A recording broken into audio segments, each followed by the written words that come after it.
কেউফালে গুজৰি গুমৰি আহিলে বান উটুৱাই নিলেহি গাঁওখন সুখৰে ঘৰখন পলকতে উটি গৈ গোহালিৰে গৰুহাল পলকত নিয়তিয়ে মোক কৰিলে কঙাল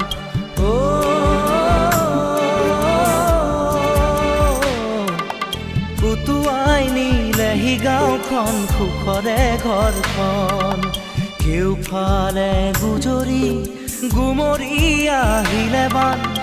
উটুৱাই নিলেহি গাঁওখন সুখৰে ঘৰখন পলকতে উটি গৈ গোহালিৰে গৰুহাল পলকত নিয়তিয়ে মোক কৰিলে কঙাল